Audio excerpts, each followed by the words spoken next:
Thanks for watching County Report This Week. I'm Susan Kennedy. We begin this week with the proposed curfew for Montgomery County teenagers and the nerve this measure has struck throughout the county. It was a full house at the council office building for the public hearing on the bill, which was introduced by County Executive Ike Leggett. Mr. Leggett created the measure to address issues with increased gang activity and crime involving minors. It is not designed in some random way to just simply start picking up young people all over the place and to discourage them from doing what we consider to be very wholesome things which they can actively participate in through the county. As far as the age is involved, when I run with the county officials are concerned that curfews in the neighboring jurisdictions of Prince George's and the District of Columbia are pushing teens across the county line. Many young people just seeking a place to hang out, and I don't think there's anything wrong with that. However, I think with the curfew law, we're doing a couple of things. One, we're keeping youth safe. We're keeping our residents safe because there has been, even though crime overall in the county went down, certain areas of the county crime has spiked. Police officers say they are running into problems with teens hanging out on the streets until the early hours of the morning. Thank you. Good afternoon. I'm Chief Tom Manger of the Montgomery County Police Department. Police Chief Tom Manger says the curfew is not meant to stop kids from being teenagers. As a parent and a police chief, I do not want to limit the legitimate opportunities for entertainment and interaction for our young people, nor do I want to stand idly by and not have at our disposal a tool that can help us manage a situation before it turns ugly. We want good kids to be able to engage in healthy activities, and so we want to make sure that we have the right balance in this law, that there's exceptions in there to let kids go out and enjoy these healthy activities. A Facebook campaign organized by a group of Montgomery teens had over 6,000 members within a matter of days. They say the curfew will damage police-community relations. A curfew will mark every teen in Montgomery County as suspect simply because of their age. And could result in losses for county businesses. A few weeks ago, my wife and I went to the midnight premiere of the Harry Potter movie. Most of the people in that theater were underage teenagers, and they were not accompanied by their parents. Why would we want to limit that movie theater from making the necessary revenue that it could? This bill impacts me. It impacts people like me. It impacts youth of the county. I would not be able to attend like a midnight movie premiere or a Harry Potter movie that I would really be interested to see with friends, and I think that really infringes on kind of all it means to be a teenager. Council members have committee work on the measure before it can be brought forward for a vote. In the meantime, both Mark Elrich and Phil Andrews say they are not convinced a curfew is the right answer to the problem at hand. I have mixed feelings about it. It's hard to say whether it's going to be effective. Everybody knows that you can do anything after 11 or 12 o'clock at night. You can do it before 11 or 12 o'clock at night. Despite difficult economic times, the county has once again retained its AAA bond rating. Officials say several actions that were taken as part of a fiscal protection package during the budget process were key in making the budget sustainable for future years and protecting the AAA bond rating. The state of Maryland has been identified as one of 5 states that may lose its AAA bond rating, and so we were afraid this week, hearing that the state was in jeopardy, that we thought our rating would also be in jeopardy. The news we received today from all 3 bond rating agencies puts Montgomery County in very solid footing. And this council can take a lot of credit for what happened this year during the budget.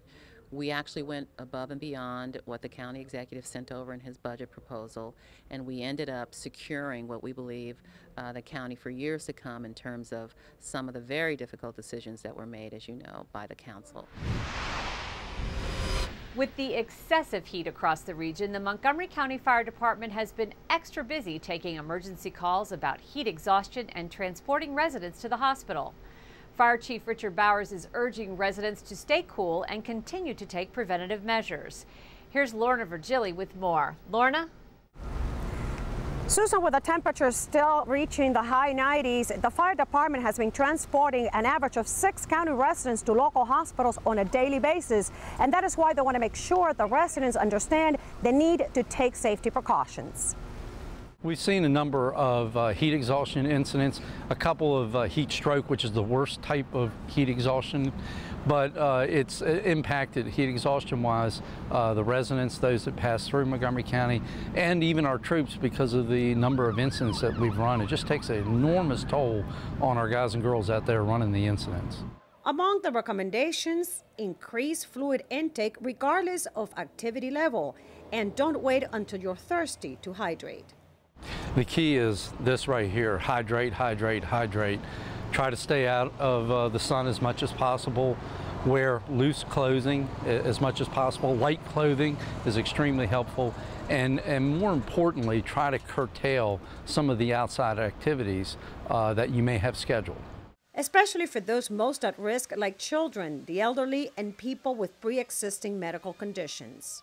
Children being left in a vehicle, or an animal or an elderly person in these excessive heat conditions without any type of airflow in terms of air conditioning, you could have a very serious incident, very serious medical emergency with a child, an elderly person, or even an animal. Heat stroke can be deadly, so if you experience any symptoms such as extremely high body temperature, rapid pulse, difficulty in breathing, agitation, or throbbing headache, call 911 immediately. For County Report this week, Lorna Virgili. The council has approved a measure that scales back collective bargaining with the county police union. Effects bargaining means the union can refer even the smallest of issues to the collective bargaining process if the issue has any effect on employees. The bill was approved by a 5-4 vote. Those in favor say the police provision is too time-consuming and costly. This is a common sense measure that puts the police chief on the same level field as all of the other department heads. And what it does is say the chief does not have to bargain the exercise of management rights except when the exercise of that right would result in the layoff of police officers. So if the chief wants to implement an email system, he will be able to do so without having to bargain that, to require that employees check email and have an email account with the county. If the chief wants to distribute scarce equipment like an electronic ticket writer to the officers he thinks will use it the most and have the best track record of writing tickets, he can give it to those officers rather than having to give it out by seniority as the union had insisted. So he won't have to bargain that. Those are the types of things that the chief will be able to do in the public interest and in the interest of an efficient police department without having to go through a long process that might result in months or years of delay. The Montgomery County Public Schools Summer Food Program serves more than 9,000 children breakfast and lunch during the summer months, meals they may not receive otherwise. County leaders gathered to celebrate the success of this program that is growing by leaps and bounds. Hunger does not take a vacation. That's the theme of the Summer Food Program sponsored by Montgomery County Public Schools. The program has 111 sites where breakfast and lunch are served each day while school is out. Do you like the food in the... Council President Valerie Irvin pushed to expand the program back in 2007 when she learned federal dollars were available. The first things I did as a council member beginning in 2007 was to begin some work on why is it that we have all this federal money but we're not using any of it. In 2007 there were 80 program sites. 2008 we went to 105 program sites, and now in 2010 there are more than 120 program sites. And so I couldn't be more thrilled at how good it feels to know that when we all work together, kids win. The food program serves some 9,000 children throughout the county. That's up from 6,000 last year. At the 6 walk-in sites, any child under the age of 18 can receive a free meal. Superintendent Dr. Joshua Starr says this program is especially vital during these tough economic times.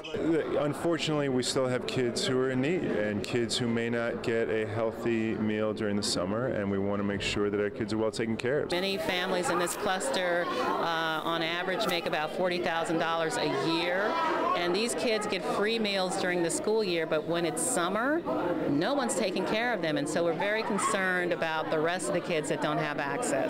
Kennedy High School is one of the sites offering the program, and kids there were more than happy to share their satisfaction.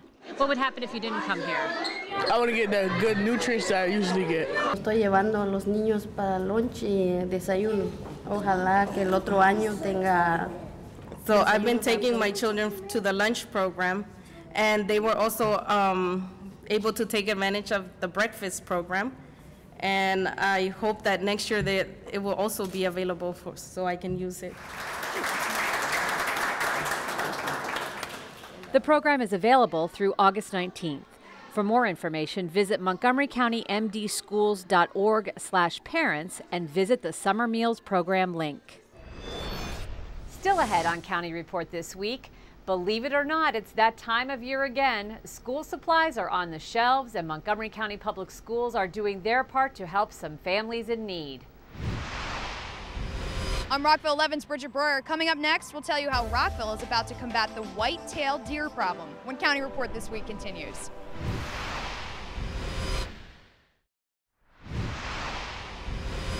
Welcome back to County Report this week.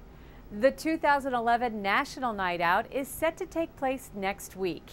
Here with the details of this crime prevention event is Officer Janelle Smith with Montgomery County Police. Officer, how are we recognizing that day here? Well, Susan, on Tuesday, August 2nd, the department, in conjunction with the communities in Montgomery County, will be recognizing National Night Out by participating in several community and public activities throughout the county. At many of the activities, officers will be present to talk to citizens of the community, and the police chief, Thomas Manger, as well as other county executive representatives will be making stops at certain activities throughout the county. At these activities, officers will be available to speak with community members, and there may also be police demonstrations at some of the activities. This is the 28th year, if I am correct, that there's been a National Night Out. Do the police feel that this is a great tool to work with community members? Yes, this is the 28th year that we'll be participating in these activities, and the police officers do enjoy getting out to their communities and meeting the citizens that they serve on a daily basis. We feel that National Night Out activities can increase the comfort level between citizens and the officers that they see on the street. And what should folks do to find out if anything's going on in their neighborhood? To find out about activities in their neighborhood, each citizen can contact their district station and speak with the community services officer at that station. Okay, sounds great. Thanks very much, Officer Janelle Smith, Montgomery County Police. The White-tailed Deer Task Force recently made their recommendations to Rockville's mayor and council about how to solve the city's deer situation. The citizen-run task force was charged with updating the current policy and studying the impact of deer on the Rockville community. Rockville 11's Bridget Breuer has more on this issue. Bridget? That's right, white-tailed deer continue to be a problem in Rockville. That's why the city decided to do something about it. Steve Mader is Rockville's Superintendent of Parks and Facilities. He met us at the corner of Gaither and Goody Drive, a hotspot for deer-related accidents, to discuss the deer situation. I think deer have become very much adapted to urban areas. It doesn't take a whole lot of area to support deer. They feed on just about anything that's in your yard. Development tends to push them out of maybe the forested areas. They adapt well, they're not afraid of us. We talked to a few residents to get their thoughts on the issue. I think everybody agrees that the deer population is just too high for the carrying capacity. Even if you accept the fact that there are going to be deer, the number of deer is just much too high. The White-tailed Deer Task Force has been studying how to control the deer population in the city for the past year, and they recently presented their findings to the mayor and council. The report included solutions to address the problem. One option would be a controlled hunt. And generally in a managed hunt, the way they're set up is it's during a time period. So you would, for example, close a park for a week or whatever. And generally, from what I understand from the counties that we met with, they go in and they want to shoot as many deer as they can. A managed hunt would have to be very, very managed, considering the density of the population here and how many buildings there are here. And I would be against a hunt in general, since there are many other ways to deal with the deer other than a hunt. Yeah, there is an alternative, and there has been research done. One is actually tranquilizing deer, catching them, and doing surgery on them, basically tying their tubes. Next steps, there's a public comment period for residents to weigh in on the report, which can be found online. The task force will then go back to the mayor and council this September for approval on the report. But if you're having deer issues at the moment, Mader has some advice. They can look at some of the information that we have on the website. We talk about fencing, there's some deer deterrents. We can help them select plant materials that might not be so conducive to having the deer eat them, but they will eat just about anything. And feel free to call me if they have any questions. Go online to rockvillemd.gov and search deer for more information, or contact Steve Mader at 240-314-8702. For County Report This Week, I'm Bridget Breuer.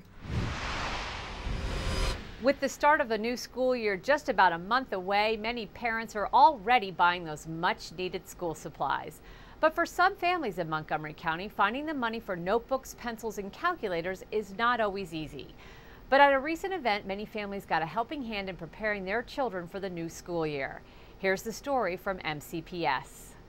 As August approaches, it's that time of year when kids are thinking about returning to school. And with many families in Montgomery County facing the realities of a tough economy, not everyone can afford all of the back-to-school supplies they need. For the 12th year, MCPS held its Drive for Supplies event to help all children get the supplies they need to begin school next month. Each year, student volunteers collect, sort, and weigh thousands of pounds of pencils, notebooks, rulers, and crayons. This year, almost 12,000 pounds of supplies were collected and distributed at Richard Montgomery High School.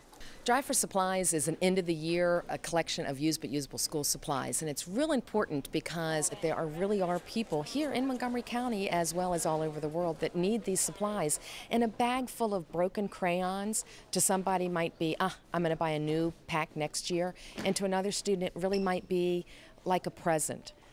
At a press event, Superintendent Joshua Starr and Board of Education President Christopher Barclay discussed the importance of the event and what it means to the community. When folks can come together to say what is it that all of us can do to help our kids be more successful, to help some of our families that may need a little boost during these times, it just shows you the kind of values and strengths that exist within a community. When you look at Drive for Supplies, it's really the commitment of citizens of Montgomery County not only to be college and career ready, but to make sure that all of our citizens are ready to start that school year.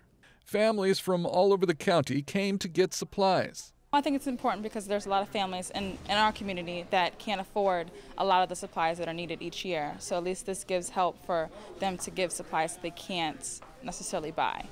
Families, schools, and organizations picked up materials following the press conference. Those school supplies will definitely help children get off to a great start when schools open next month on August 29th.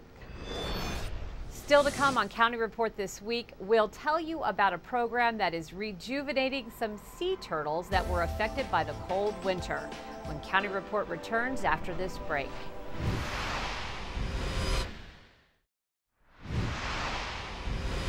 Welcome back. The National Aquarium's Marine Animal and Rescue Program is helping to save more than 90% of cold-stunned sea turtles on Cape Cod that are critically endangered. MCM's Think Green visited the National Aquarium to find out more about this rehabilitation program.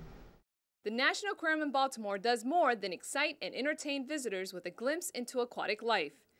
Their Marine Animal Rescue Program has successfully rescued, treated, and returned more than 80 animals back into the wild. Right now, they are rehabilitating close to 10 Kemp's Ridley sea turtles that were rescued all the way from the shores of Cape Cod in Massachusetts. With me is Laura Banke, Director of Conservation. Welcome to the show. So what is cold stunning? If you think of hypothermia, that's basically the sea turtle equivalent of hypothermia is cold stunning. And how is it that the sea turtles are affected now as opposed to like years ago? Well, our sea turtles are reptiles, and like most reptiles, they're cold-blooded, so they like to be in warmer temperatures. They spend their winters down in the southern part of the United States, and in our area, they'll migrate up the east coast as the waters warm up. And then they'll migrate down as the waters cool down. But the climate change in this area has been affecting our weather patterns, and the sea turtles are often caught off guard when it's time to migrate down, and they become cold stunned. What kind of treatment do they receive here? I mean, what is it that you guys do? We do everything. We have a great veterinary staff here at the aquarium, obviously taking care of the rest of our animals. And it depends on how bad or good the sea turtle is when he gets in here. There's a lot of stress on our marine animals right now. For example, a lot of people have heard about the trash in the ocean, and that's true. I mean, there's a lot of plastics in the ocean, and a lot of things. Here in Baltimore City, if a cup gets thrown on the street, it eventually runs into the Chesapeake, or into Baltimore Harbor, then the Chesapeake Bay, and then into the ocean. And you can imagine 1 cup turns into 2 cups, turns into millions of cups. Here at the aquarium, we feel like we need to be a model for how people can take care of the earth in their own houses and in their own backyard. So we do composting, recycling, we have green roofs, we have cisterns, we try to use green products or recycled products in everything we do. Thank you so much for all that you do. You're a true inspiration. The conservation program gets a lot of help from volunteers, but medical equipment, medicine, and food for caring for these animals is expensive. For more information, check out aqua.org/conservation. Now, here's a quick wrap-up on the completion of the Montgomery College Rockville Science Center. The new Science Center is open for business at Montgomery College's Rockville campus. The official grand opening of the building is scheduled for late September, but classes are already taking place in the new state-of-the-art building. The final stage of construction was the completion of the stormwater management facility, which serves the entire campus and surrounding area. This created several bioretention areas, commonly known as rain gardens. North Campus Drive was reopened in May as that work was completed. The signature Rockville Campus Pond now has a large fountain to aerate the water and features a wooden walkway for science classes to use to conduct field work in and around the water. The new greenhouse captures rainwater for use on the plants. Solar electricity generation, a green living roof, and high-efficiency heating and air conditioning are just a few of the features that will eventually make this building LEED Gold certified. In this week's transportation update, Tom Pogue fills us in on the move of an important county office. Hi, I'm Tom Pogue, Community Relations Manager for the Department of Transportation. Here's an update for Montgomery County. The county sales office in downtown Rockville, where patrons can purchase Ride-On and Metro Smart Trip cards and other fare media, has moved. The sales office, which was previously on the 5th floor of the Executive Office Building, has relocated a block up the street to the Treasury Department. The new address is 255 Rockville Pike, Suite L15. However, you can access the sales office from Monroe Street. Parking is available on-street, in the garage at 51 Monroe Place, and in the lot in front of the Regal Movie Theater between East Montgomery Avenue and East Middle Lane. The Rockville Metro Station is a block east, and many buses serve the area. The Treasury Department sales office is open Monday through Friday between 8 a.m. and 4 p.m. Up to 4 tellers can serve you there, so there should be less waiting time than the previous sales location. Note, you can also buy Ride-On and Metro Fare Media online, by mail, or at selected retail stores. For more information on fare media and other sales outlets throughout the region, go to our website at montgomerycountymd.gov. We're working to keep you moving. Up next on County Report, a tiny four-legged friend who's looking for more than just a new home. But first, do you want to keep cool while gardening? We have an idea for you when County Report This Week continues.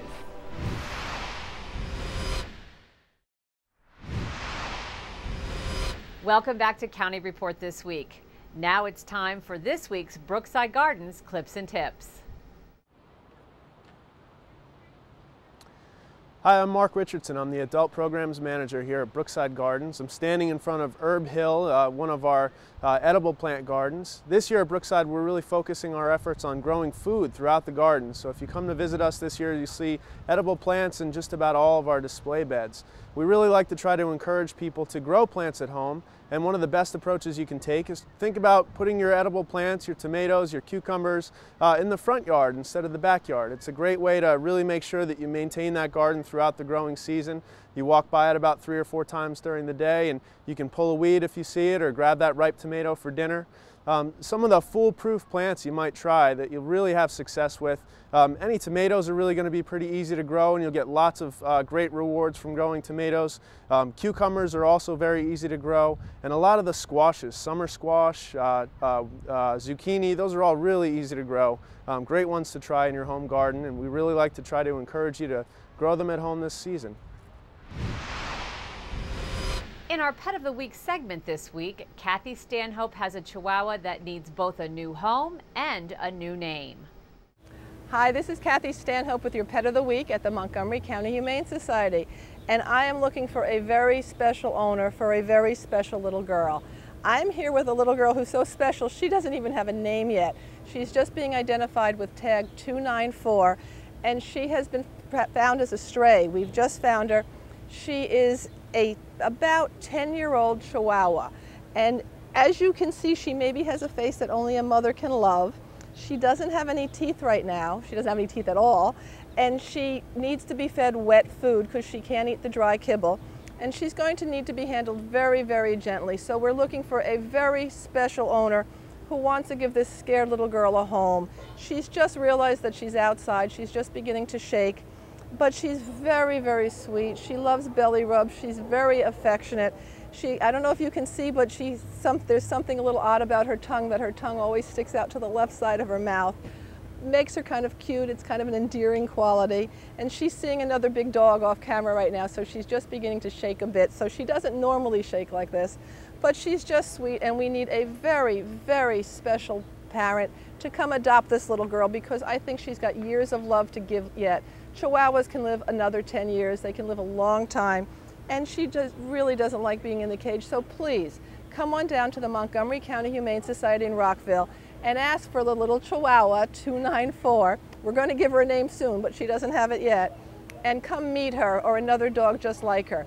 Give us a call at 240-773-5967 or visit us at the web at mchumane.org. Come and meet this little girl and take her home. She will definitely be your new very best friend. And finally, the council took time to recognize the retirement of prominent transportation official Neil Peterson. Mr. Peterson spent 30 years working for the State Highway Administration and oversaw the construction of the Inner County Connector. Compared to the rest of the state of Maryland, Montgomery County engages in some of the highest level of dialogue and some of the most challenging issues that we have anywhere in the state. Even though he is stepping down, Mr. Peterson will still serve as an advisor to the ICC project. Well, that does it for County Report this week. I'm Susan Kennedy. Thanks for watching.